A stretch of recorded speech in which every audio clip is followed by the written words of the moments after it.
La Bible dit que Dieu connaît le dernier jour de chaque homme avant même sa naissance. Alors pourquoi certains meurent-ils sans avertissement, sans adieu? La réponse de l'Écriture va vous bouleverser. Il y a des moments dans la vie où une nouvelle nous frappe comme un coup de tonnerre en plein ciel serein. Quelqu'un que vous connaissiez est mort subitement, sans avertissement, sans maladie prolongée, sans adieu. Et presque aussitôt, une question monte du fond de votre âme. Une question que vous n'osez peut-être pas formuler à voix haute, mais qui résonne en vous comme un écho dans une cathédrale vide. Pourquoi Dieu a-t-il permis cela? Pourquoi un être humain parfois jeune, parfois en pleine force de l'âge, parfois père ou mère de famille, est-il arraché de cette terre de façon si brusque, si violente, si inattendue? Aujourd'hui, nous allons ouvrir la parole de Dieu et regarder en face cette réalité que beaucoup préfèrent éviter. Parce que la Bible ne recule pas devant les questions difficiles. Et nous non plus, nous ne reculerons pas. Charles Spurgeon, ce géant de la foi, cet homme que l'on appelait le prince de la prédication, disait avec une conviction profonde que Dieu ne commet jamais d'erreur, que chaque événement de l'histoire humaine, même le plus douloureux, même le plus incompréhensible, est tenu dans la main du Tout-Puissant. Et il ajoutait, « Si vous ne pouvez pas comprendre la voix de Dieu, apprenez à faire confiance au cœur de Dieu. » Ces paroles ne sont pas une consolation bon marché, elles sont une ancre, une fondation, un roc sur lequel poser les pieds quand tout s'effondre autour de nous. Mais avant d'aller plus loin, posons la question dans toute sa crudité. Est-ce que Dieu permet vraiment que des gens meurent brutalement? Est-ce que la Bible donne une réponse à cela? Et si oui, quelle est cette réponse? Est-elle terrifiante, comme certains le craignent? Ou est-elle au fond révélatrice de quelque chose de plus grand que ce que nos yeux peuvent voir? L'apôtre Paul écrit dans Romains chapitre 11 au verset 33, « Aux profondeurs de la richesse, de la sagesse et de la science de Dieu, que ses jugements sont insondables et ses voies incompréhensibles. » Cette déclaration n'est pas une fuite, c'est une invitation. Une invitation à entrer dans une compréhension plus profonde, plus honnête, plus spirituelle de la souveraineté divine. Spurgeon lui-même prêchait souvent sur la mort soudaine. Il disait que pour le croyant, mourir subitement, c'est entrer subitement dans la gloire. Et pour celui qui a rejeté Dieu toute sa vie, c'est entrer subitement dans une réalité qu'il a choisie, même s'il n'en mesurait pas les conséquences. Cette distinction est capitale. Elle change tout. Elle transforme la question de pourquoi Dieu permet-il cela en une réflexion beaucoup plus personnelle, beaucoup plus urgente. Et moi, si cela m'arrivait ce soir, où en suis-je avec Dieu? Parce que la mort brutale ne frappe pas uniquement les autres. Elle frappe sans prévenir. Elle ne respecte ni l'âge, ni le rang social, ni les projets que vous avez pour demain matin. Dans le livre de Job, Dieu parle à travers la tempête. Il ne donne pas toujours d'explication. Il se révèle. Et cette révélation, aussi déconcertante qu'elle puisse paraître, est une grâce. Car un Dieu qui se cache complètement serait infiniment plus terrifiant qu'un Dieu dont les voies dépassent notre entendement. Le roi Ézéchias, dans Ésaïe chapitre 38, apprend qu'il va mourir.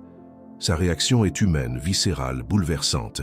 Il tourne son visage contre le mur et il pleure. Mais Dieu l'entend. Dieu intervient. Dieu lui accorde encore 15 ans. Ce passage nous enseigne quelque chose d'essentiel. Dieu est le maître du temps. Il tient les jours de chaque homme dans ses mains. Et s'il lui arrive de raccourcir une vie aux yeux des hommes, c'est parce que ses critères ne sont pas les nôtres. Psaume 90, verset 12 dit « Enseigne-nous à bien compter nos jours, afin que nous appliquions notre cœur à la sagesse. » Cette prière de Moïse est peut-être la plus nécessaire que vous puissiez prier aujourd'hui. Comptez ces jours, non pas avec morbidité, mais avec lucidité, avec une conscience aiguisée de ce qui compte vraiment, de ce qui durera, de ce qui restera, quand tout le reste aura disparu. Peut-être que vous regardez ce message aujourd'hui et que, au fond de vous, quelque chose vous dit que votre relation avec Dieu n'est plus ce qu'elle était, que la prière est devenue un effort, que la parole ne vous touche plus comme avant, que vous sentez une distance, un silence, une sécheresse intérieure que vous n'arrivez pas à nommer. Si c'est votre réalité, sachez que vous n'êtes pas seul. Et sachez que Dieu n'a pas changé d'adresse. C'est pourquoi nous avons préparé pour vous le livre 21 jours pour restaurer votre intimité avec Dieu. 21 jours pour revenir à l'essentiel. 21 jours pour retrouver ce feu que vous croyez éteint. 21 jours pour entendre à nouveau la voix de celui qui vous aime d'un amour éternel. Acquérez ce livre dès aujourd'hui. Le lien se trouve dans le premier commentaire fixé sous cette vidéo. Ne laissez pas la sécheresse spirituelle s'installer. Votre intimité avec Dieu vaut bien 21 jours de votre vie. Et si vous n'êtes pas encore abonné à cette chaîne, je vous invite à vous abonner maintenant, pour ne manquer aucun message qui pourrait transformer votre marche avec Dieu. Il existe une vérité que beaucoup de croyants n'osent pas regarder en face, une vérité que l'Église évite parfois par peur de choquer, par crainte de paraître sévère ou sans compassion. Mais cette vérité est inscrite dans les Écritures, avec une clarté qui ne laisse aucune place au doute. Dieu est souverain sur la vie et sur la mort, absolument souverain. Et cette souveraineté s'exprime parfois d'une manière qui nous bouleverse, qui nous fait trembler, qui nous force à nous agenouiller. Dans le livre de l'Ecclésiaste, au chapitre 3, Salomon écrit ces mots devenus célèbres. « Il y a un temps pour tout, un temps pour toute chose sous les cieux, un temps pour naître et un temps pour mourir. » Ces paroles ne sont pas une résignation philosophique, elles sont une déclaration théologique. Le temps de mourir n'est pas un accident, il n'est pas une erreur du destin. Il est inscrit dans le plan d'un Dieu qui voit la fin depuis le commencement. Mais alors, pourquoi certains meurent-ils si brutalement? Pourquoi Dieu n'accorde-t-il pas toujours le temps de se préparer, de dire au revoir, de régler ce qui doit l'être? La première réponse que la Bible nous donne, c'est celle du jugement. Non pas un jugement arbitraire, non pas la colère d'un Dieu capricieux, mais le jugement d'un Dieu juste, d'un Dieu saint, qui ne peut pas laisser le péché s'installer indéfiniment sans conséquence. Dans l'évangile de Luc au chapitre 13, des gens viennent trouver Jésus avec une question similaire à la nôtre. Ils lui parlent des Galiléens dont Pilate avait mêlé le sang avec celui de leur sacrifice. Et il semblait sous-entendre que ces morts violentes étaient la preuve que ces hommes étaient de grands pécheurs. Jésus les reprend immédiatement. Il dit « Pensez-vous que ces Galiléens étaient de plus grands pécheurs que tous les autres Galiléens parce qu'ils ont souffert de la sorte? Non, je vous le dis. » Voilà une réponse qui brise les schémas trop simples. Mourir brutalement n'est pas forcément le signe d'un péché particulier. Ce n'est pas une punition visible que Dieu inflige à ceux qui ont plus mal vécu que les autres. Jésus refuse cette lecture. Mais il ajoute quelque chose de beaucoup plus important, quelque chose que peu de prédicateurs citent entièrement. Il dit « Mais si vous ne vous repentez pas, vous périrez tous de même. » Ces mots sont solennels, ils ne sont pas cruels, ils sont miséricordieux dans leur franchise. Jésus utilise la mort brutale de ces hommes, non pas pour les condamner, mais pour interpeller ceux qui sont encore vivants. Pour nous interpeller, vous et moi, aujourd'hui. La mort soudaine d'un autre est toujours un appel adressé aux vivants. C'est un signal d'alarme que Dieu place sur notre chemin pour nous dire « Regardez, la vie est fragile, le temps est court, l'éternité est réelle. Qu'avez-vous fait de votre âme ?» Dans le livre des Actes, au chapitre 5, nous lisons l'histoire d'Ananias et Saphira. Ce couple ment délibérément au Saint-Esprit devant toute la communauté des premiers croyants. Et tous deux tombent morts sur le champ. C'est l'une des scènes les plus saisissantes du Nouveau Testament. On pourrait se demander, est-ce que Dieu fait encore cela aujourd'hui? Est-ce que la mort brutale est parfois une intervention directe de sa main? La Bible ne nous donne pas de réponse systématique à cette question. Mais elle nous dit clairement que Dieu est le même hier, aujourd'hui et éternellement, selon Hébreux chapitre 13. Ce qui est certain, c'est que la mort d'Ananias et Saphira provoqua une grande crainte dans toute l'Église. Et c'est précisément l'effet que Dieu recherchait, non pas la terreur paralysante, mais la crainte révérentielle, cette crainte qui pousse l'homme à prendre Dieu au sérieux, à ne pas jouer avec sa présence, à ne pas traiter les choses saintes comme si elles étaient ordinaires. La Bible dit dans Proverbes chapitre 9, verset 10, « La crainte de l'Éternel est le commencement de la sagesse. » Et cette sagesse commence précisément là, devant la réalité de la mort, devant la fragilité de la vie humaine, devant la certitude que nous rendrons tous des comptes. Il y a aussi une autre dimension que nous devons explorer avec soin. Parfois, Dieu retire prématurément de ce monde ceux qu'il aime, non pas par colère, mais par miséricorde. Dans le livre de la sagesse, texte profondément médité par les pères de l'Église, il est dit que le juste qui meurt prématurément a été soustrait à la malice du monde, enlevé avant que le mal ne puisse le corrompre. C'est une perspective que notre culture moderne rejette. Nous pensons toujours que vivre longtemps est la bénédiction suprême, Mais Dieu, lui, ne mesure pas la vie à sa durée. Il la mesure à sa profondeur, à sa fécondité, à sa conformité à son projet éternel. Le prophète Ésaïe écrit au chapitre 57, verset 1, « Le juste périt et personne n'y prend garde. Les hommes pieux sont emportés, et personne ne comprend que c'est pour les préserver du mal que le juste est enlevé. » Ces mots sont d'une profondeur bouleversante. Dieu peut appeler quelqu'un à lui non pas comme un abandon, mais comme une protection. Alors la mort brutale est-elle un jugement? Parfois, oui. Est-elle un avertissement pour les vivants? Toujours. Est-elle parfois un acte de miséricorde envers celui qui part? La parole de Dieu nous dit que oui, cela peut être le cas.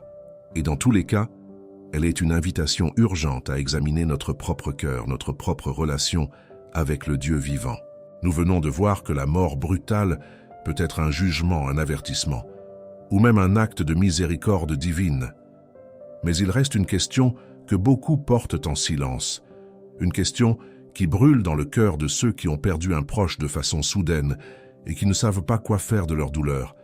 Est-ce que Dieu souffre avec nous quand cela arrive? Est-ce qu'il voit nos larmes? Est-ce qu'il comprend ce que nous traversons? Et la réponse de la Bible est d'une tendresse qui dépasse toute compréhension humaine. Dans l'évangile de Jean, au chapitre 11, nous lisons l'une des scènes les plus humaines et les plus divines de toute l'Écriture. Lazare est mort. Marie et Marthe sont dévastées. Et Jésus arrive. Il voit Marie pleurer. Il voit les Juifs qui l'entourent pleurer aussi. Et le texte dit quelque chose de stupéfiant, quelque chose que nous ne devrions jamais lire trop vite. Jésus pleura. Deux mots seulement. Mais dans ces deux mots se trouve une révélation d'une profondeur infinie. Le Fils de Dieu, celui qui allait dans quelques instants ressusciter Lazare, celui qui connaissait parfaitement la fin de l'histoire, celui pour qui la mort n'avait aucun secret, ce Dieu-là pleure devant un tombeau. Il ne pleure pas parce qu'il ne sait pas quoi faire. Il pleure parce qu'il aime. Il pleure parce que la mort n'est pas dans son plan originel pour l'humanité. Il pleure parce que chaque mort est le témoignage douloureux de ce que le péché a introduit dans le monde, de ce que l'humanité a perdu au Jardin d'Éden. Et cela change tout dans notre façon de comprendre les morts brutales que nous observons autour de nous. Dieu ne regarde pas la mort avec indifférence. Il ne dit pas avec un haussement d'épaules céleste que c'était prévu, que c'est dans l'ordre des choses, que nous devons l'accepter froidement. Non. Il la regarde avec une douleur réelle, une compassion authentique, un amour qui ne se résigne jamais. Dans le psaume 116, verset 15, il est écrit « Elle est précieuse aux yeux de l'Éternel, la mort de ceux qui l'aiment. » Cette préciosité dont parle le psalmiste n'est pas l'indifférence, c'est l'attention absolue. C'est le regard d'un père qui ne perd pas de vue un seul de ses enfants, même dans le passage le plus obscur qu'un être humain puisse traverser. Mais il y a encore une autre dimension. Une dimension que la mort brutale révèle avec une acuité particulière. C'est la dimension du témoignage. Certains serviteurs de Dieu ont été rappelés à lui de façon soudaine, et leur mort elle-même est devenue un message. Elle a parlé plus fort que des années de prédication. Elle a ébranlé des consciences que des années de service n'avaient pas réussi à toucher. Pensez aux martyrs de l'Église primitive. Pensez à Étienne dans les Actes des Apôtres, au chapitre 7. Il est lapidé. Il meurt sous les pierres, et au moment de mourir, il lève les yeux vers le ciel et dit « Je vois les cieux ouverts et le Fils de l'homme debout à la droite de Dieu. » Sa mort est brutale, elle est violente, elle est injuste aux yeux des hommes, mais elle est glorieuse aux yeux de Dieu. Et elle laisse une marque indélébile dans l'esprit d'un jeune homme qui se tient là, qui garde les vêtements de ceux qui le lapident. Ce jeune homme s'appelle Saul. Et quelques années plus tard, cet homme, transformé par la grâce de Dieu, deviendra Paul, l'apôtre des nations. La mort d'Étienne a planté une graine dans l'âme de Paul, une graine qui allait changer le cours de l'histoire du christianisme. Nous ne pouvons jamais mesurer, de notre côté de l'éternité, les fruits invisibles que porte la mort d'un juste. C'est pourquoi la Bible nous appelle non pas à comprendre chaque mort, mais à faire confiance à celui qui tient l'histoire entre ses mains. Dans Romains chapitre 8, verset 28, Paul écrit ces paroles que vous connaissez peut-être par cœur, mais dont la profondeur ne s'épuise jamais. Nous savons du reste que toutes choses concourent au bien de ceux qui aiment Dieu, de ceux qui sont appelés selon son dessein. Toutes choses. Pas seulement les belles choses, pas seulement les guérisons et les délivrances, toutes choses. y compris les morts incompréhensibles, y compris les départs trop tôt, y compris les absences qui laissent des cicatrices profondes dans des familles entières. Mais attention, cette promesse n'est pas universelle dans le sens où elle s'appliquerait automatiquement à chaque être humain. Elle est adressée à ceux qui aiment Dieu, à ceux qui sont appelés selon son dessein. Elle suppose une relation, elle suppose un engagement, elle suppose que vous avez fait le choix de placer votre vie entre les mains de ce Dieu souverain. Et c'est précisément là que la mort brutale d'un autre devient un miroir tendu devant votre propre âme. Est-ce que vous aimez Dieu? Vraiment? Pas d'une façon superficielle, pas d'une façon culturelle ou héréditaire, mais d'une façon vivante, personnelle, profonde, qui transforme vos choix quotidiens et oriente votre regard vers l'éternité. La mort de votre prochain vous pose cette question, et Dieu attend votre réponse. Il y a une question que nous devons maintenant aborder avec une honnêteté totale. Une question que les gens posent dans le silence de leur chambre, souvent la nuit, souvent après avoir assisté à des funérailles inattendues ou après avoir appris par un message sur leur téléphone qu'une vie venait de s'éteindre brutalement. Cette question, la voici. Est-ce que Dieu aurait pu empêcher cette mort? Et s'il le pouvait, pourquoi ne l'a-t-il pas fait? C'est peut-être la question la plus douloureuse que l'être humain puisse poser à son Créateur. Et la Bible n'y répond pas avec une formule facile. Elle y répond avec une révélation. Revenons à Jean chapitre 11. Avant que Jésus n'arrive à Béthanie, Marthe court à sa rencontre et lui dit ces mots qui portent toute la pesanteur d'un deuil impossible. « Seigneur, si tu avais été ici, mon frère ne serait pas mort. » Ce n'est pas une accusation, c'est une supplication brisée. C'est le cri d'une âme qui croit encore, mais qui souffre au-delà des mots. Et Jésus ne se défend pas. Il ne justifie pas son absence. Il ne présente pas un exposé théologique sur la providence divine. Il dit simplement « Ton frère ressuscitera ». Et quand Marthe répond qu'elle sait qu'il ressuscitera lors de la résurrection, Jésus prononce l'une des déclarations les plus absolues de tout l'Évangile. « Je suis la résurrection et la vie. Celui qui croit en moi vivra, même s'il meurt. » Voilà la réponse de Dieu à la mort brutale. Non pas une explication. Une personne, Jésus-Christ lui-même, debout devant un tombeau, affirmant son autorité absolue sur la vie et sur la mort. Dieu aurait pu empêcher la mort de Lazare. Il l'a choisi autrement. Non par cruauté, mais parce que dans son plan souverain, la gloire qui allait se manifester à travers la résurrection de Lazare dépassait de loin ce que la simple guérison d'une maladie aurait pu accomplir. Jésus lui-même le dit au verset 4. Cette maladie n'aboutira pas à la mort. Elle est pour la gloire de Dieu, afin que le Fils de Dieu soit glorifié par elle. Cela ne signifie pas que chaque mort brutale est suivie d'une résurrection physique visible. Mais cela signifie que derrière chaque mort que Dieu permet, il y a un dessein qui dépasse notre compréhension immédiate, un dessein orienté vers sa gloire et vers le bien de ceux qui lui appartiennent. Dans le livre de Daniel, au chapitre 4, le roi Nebuchadnezzar, après avoir traversé une épreuve humiliante et souveraine, prononce ces mots. « Il fait ce qu'il veut dans l'armée des cieux et parmi les habitants de la terre. Personne ne peut arrêter sa main ni lui dire « Que fais-tu » Cette déclaration ne sort pas de la bouche d'un prophète d'Israël. Elle sort de la bouche d'un roi païen qui a appris à ses dépens que Dieu est réellement souverain. Et si un homme comme Nebuchadnezzar a dû s'incliner devant cette vérité, combien plus devons-nous, nous qui avons reçu la parole complète de Dieu, vivre chaque jour avec cette conscience que notre vie n'est pas entre nos mains, mais entre les siennes. Le psaume 139 au verset 16 exprime cette réalité avec une beauté bouleversante. « Tes yeux voyaient mon embryon, et sur ton livre étaient écrits tous les jours qui m'étaient destinés, avant qu'aucun d'eux existât. » Chaque jour de votre vie a été écrit dans le livre de Dieu avant même que vous ne poussiez votre premier cri. Ce n'est pas une fatalité froide, c'est une intimité absolue entre le Créateur et sa créature. Cela signifie que personne ne meurt par accident aux yeux de Dieu.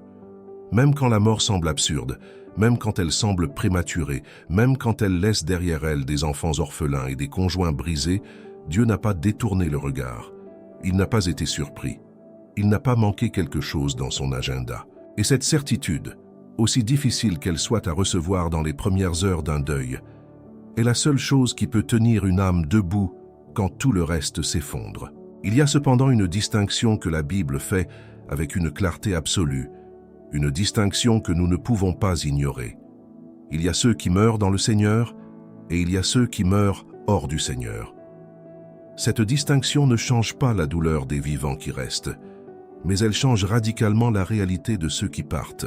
Dans l'Apocalypse, au chapitre 14, verset 13, une voix venant du ciel dit « Heureux dès à présent les morts qui meurent dans le Seigneur. » Oui, dit l'Esprit, afin qu'ils se reposent de leurs travaux, car leurs œuvres les suivent. Mourir dans le Seigneur, voilà la seule préparation qui compte vraiment face à la mort brutale. Pas une assurance-vie, pas un testament bien rédigé, pas même une vie morale irréprochable aux yeux des hommes. Mourir dans le Seigneur, c'est mourir avec la certitude que votre âme appartient à celui qui a dit « Je suis la résurrection et la vie ». Et cette certitude ne s'improvise pas au dernier moment. Elle se construit jour après jour, dans la prière, dans la parole, dans une relation vivante avec Dieu qui transforme non seulement comment vous vivez, mais aussi comment vous mourrez. Nous avons parlé de la souveraineté de Dieu, de sa compassion devant la mort, de la distinction entre mourir dans le Seigneur et mourir hors de lui. Mais il reste une réalité que nous devons regarder en face avec courage, une réalité que la Bible énonce sans détour et que notre époque préfère souvent ignorer. La mort brutale est aussi un signal prophétique. Elle est l'un des signes que les temps avancent, que l'histoire se dirige vers son dénouement et que le retour de Jésus-Christ est plus proche que nous ne le pensons. Dans l'évangile de Luc au chapitre 21, Jésus parle à ses disciples des derniers temps. Il décrit des guerres, des famines, des épidémies, des catastrophes naturelles. Et il dit ces mots solennels. Il y aura des prodiges dans le soleil, dans la lune et dans les étoiles. Et sur la terre, il y aura de l'angoisse chez les nations qui ne sauront que faire. Les hommes mourront de frayeur dans l'attente de ce qui doit arriver à la terre habitée. Ces paroles ne sont pas destinées à nous paralyser. Elles sont destinées à nous réveiller.